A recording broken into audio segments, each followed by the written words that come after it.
Hey guys, I'm sitting outside. It's awfully toasty out here. Thought I'd give it a try. So, The Meanest Doll in the World. We are on chapter 5. No, that's not true. We are on chapter 6, Miss Feldman Rules. We've already read. So, chapter 6 is called A True Menace. Annabelle and Tiffany waited impatiently in the backpack for the last bell of the day to ring. When it did, Annabelle said, "Yay!" and Tiffany said, "Finally." A few minutes later, over the noise in the hall, the dolls heard Kate say, "Call me tonight, Ayanna," and then, "Hey, wait up!" The backpack was grabbed off the shelf, and the dolls were jerked from side to side as a pair of arms slipped into it. And then, at last, they were being bumped along through the halls of the school. Annabelle could tell when they were outside again. The darkness in the pocket lightened slightly, and the roar of the voices died away. The walk home was quieter than Annabelle had thought it would be. She had distinctly heard Kate tell someone to wait up, but now she heard no voices. She wanted to ask Tiffany about this, but she dared not make a sound. Presently, and in fact sooner than Annabelle had expected, she heard a door being opened and closed, and then, "Hello? Is that you?" "Yep, it's me. Are there any cookies?" "In the cabinet," a little girl's voice said. "Don't hog those." Nora's voice? Wondered Annabelle. It didn't sound exactly like Nora. And she thought one of the other voices sounded like it might belong to a boy. Had Kate invited a boy over? Annabelle didn't think Kate had friends who were boys.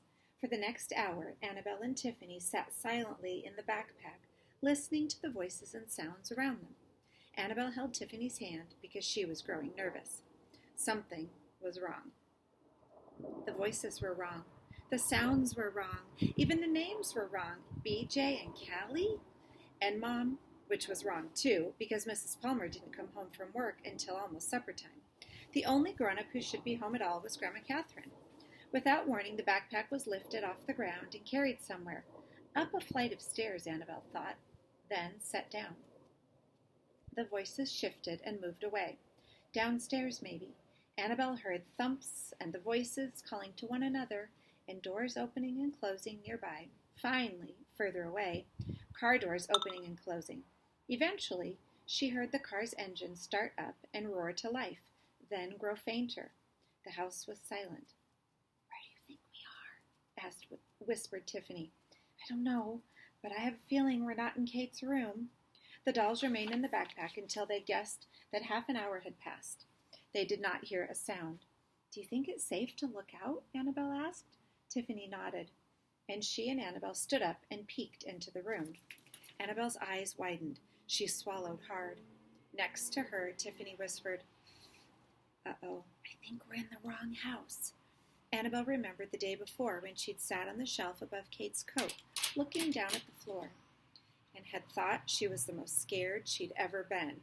She realized that whatever she'd felt then was nothing compared to what she felt now as she gazed around the room, and she and Tiffany were in, and realized that Tiffany was right.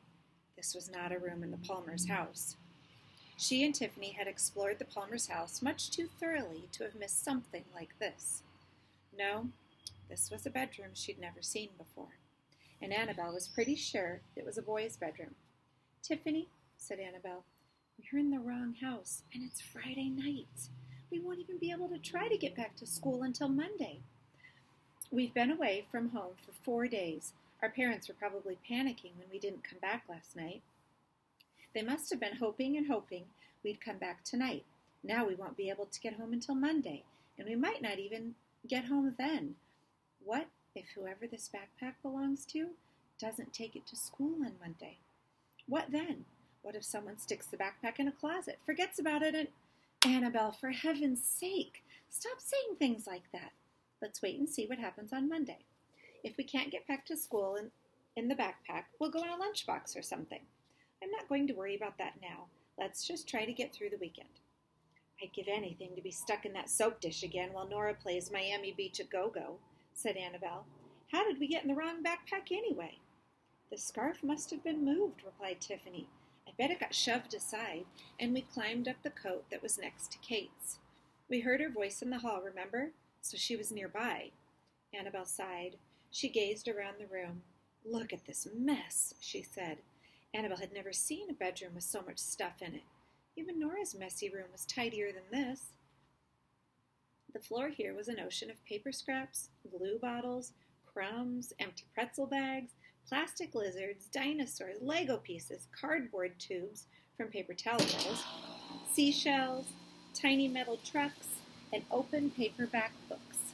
Spilling from the shelves were magazines and banks and coins and markers and pencils, baseballs, boxes, drawings of cars, spaceships. Covering the walls were more drawings and several posters of baseball players. The door to the room was open, and Annabelle could see 3 handwritten signs on it. One said, "My room." One said, "Do not enter." And another one said, "Boys only." On a table next to the bed was a glass tank containing 4 goldfish, and on the floor, under a window, was a bigger glass tank, this one holding an enormous lizard. When Annabelle saw the lizard, she nearly screamed, but she caught herself. "Tiffany," she whispered, "look." "I know," said Tiffany, following Annabelle's gaze. "I wonder what kind of lizard it is." "Probably the kind that eats dolls," Annabelle muttered. "Oh, Annabelle," said Tiffany. She paused. "What's that sound?"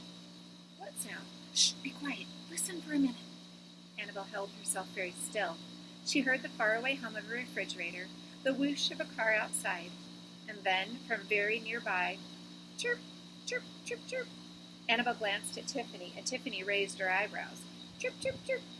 Tiffany was gazing around the room. "Hey, there's a whole cage full of crickets next to the lizard," she said.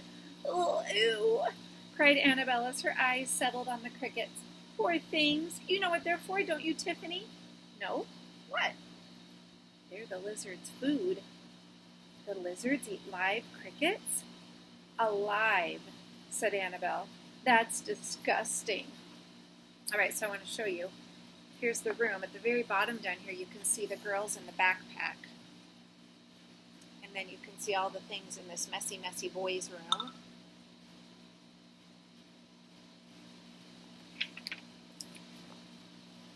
Well, at least we don't have to worry it'll eat us, Annabelle and Tiffany watched the lizard and the crickets for a while. Still, they heard no human voices and no sound of humans. "I think we could get out of the backpack," said Annabelle. "Don't you?" "I guess so," replied Tiffany. "We can't get into much more trouble than we're already in." Annabelle, thinking of doll state, said nothing, but climbed out of the backpack. Since the backpack had been set on the floor, she and Tiffany were out in the messy room in no time.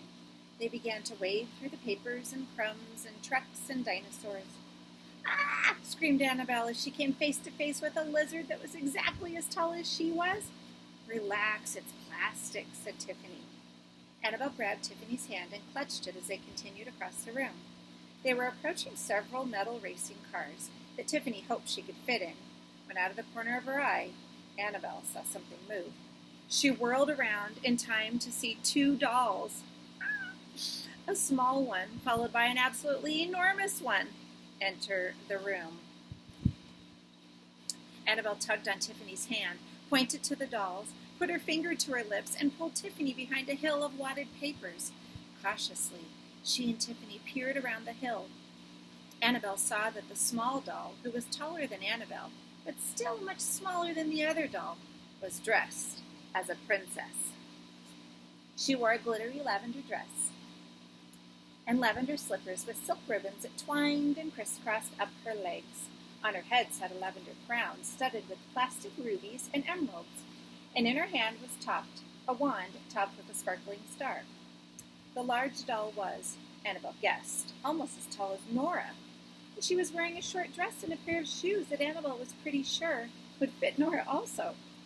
She lurched after the princess doll, crashing stiffly along, since her arms and legs weren't jointed, only at the shoulders and hips. She couldn't bend her elbows or her knees.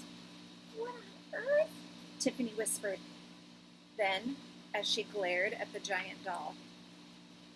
At that moment, the princess turned to face the giant and commanded, "Charge!" So here's what they see.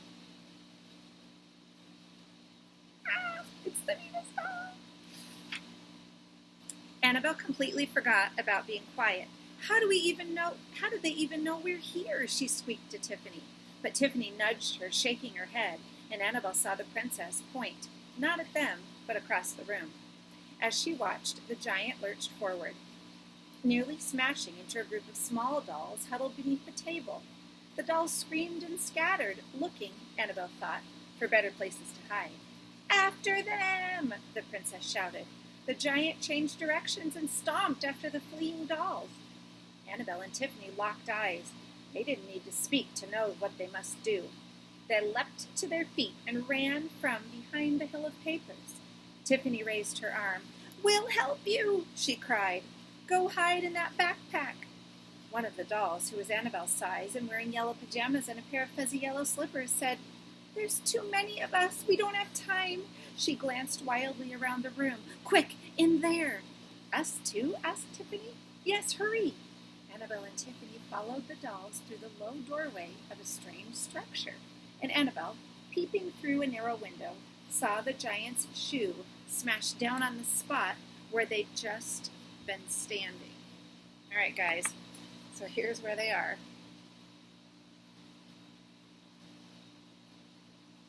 What do you think? We finally meet her, the meanest doll. All right, so the next chapter is called The Longest Night, and we'll read that next time. Bye, kiddos.